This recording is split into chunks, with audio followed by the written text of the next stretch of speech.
Today on Tech Thursday, we introduce you to the Ghanaian team that's using recycled material to build a robot that can monitor underwater activities. And I'm talking about autonomous underwater vehicles. They should normally cost about $70,000 to manufacture. But without external funding, the team is building one using basic material and technology. Here is a report that I found. Meet Dr. Mark Amoboateng. He is leader of the Ghanaian team building a robot to monitor underwater activities. Autonomous underwater vehicles, or AUVs, are used to map out the sea floor. Ghana, Africa, it tells us, like, in terms of our security, knowing what is happening around us in our shores, that will help us. We also don't know how much biodiversity we have that deep. Most countries in Africa rely on FAO. That's once a year or so they come around with their shipping vessel as they move around. So like when they get to Ghana, then Ghana will say, like, once you're in my waters, let me schedule a mission with you. It cost about $70,000 to build one, but Dr. Amoboateng and his team are exploring low-cost and recycled material from his storeroom, which doubles as his tech lab here in Sunyani. So with all those old laptop batteries, what's happening to them? Is it that they are really dead, or we could recycle them?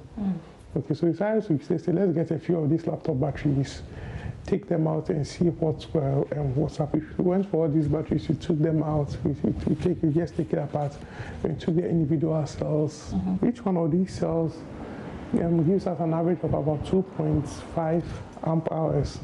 Okay. So if you put 50 together, you are having about 120 amp hours. If you have 6 of this, you can... If you have 6 of this, then you can power an entire household. Offshore operators in the global oil and gas industry often use AUVs.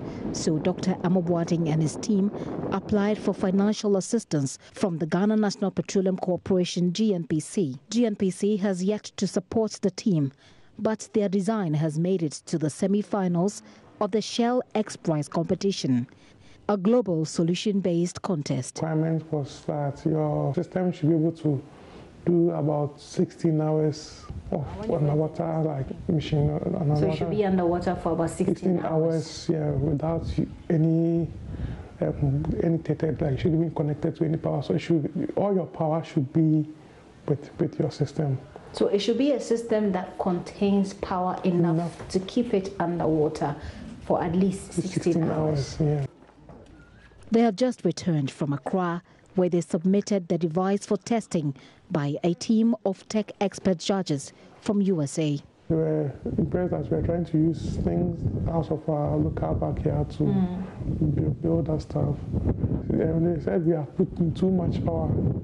And they were actually scared. Like the first time we were putting this into water, we were scared that probably somebody could be, not even could get electrocuted. This washing machine is being powered by the AUV they are building here. The batteries assembled in the robot generate enough power to sustain a 4-bedroom house for 3 days. Now they await test results by the X Prize team in the United States of America. But they face a tough one. They're competing with 12 other countries across the world. Beyond commercial offshore activities like oil and gas production, AUVs are also useful in military operations and general scientific development. Without external financial support, the team has had to improvise all through, including the use of baby diapers at a point to shield the device from water.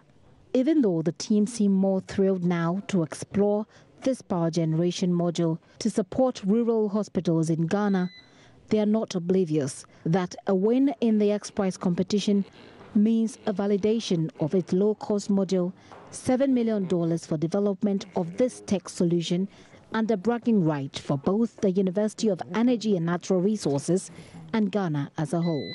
Diapers, empty Sprite bottles, and batteries from broken-down laptops.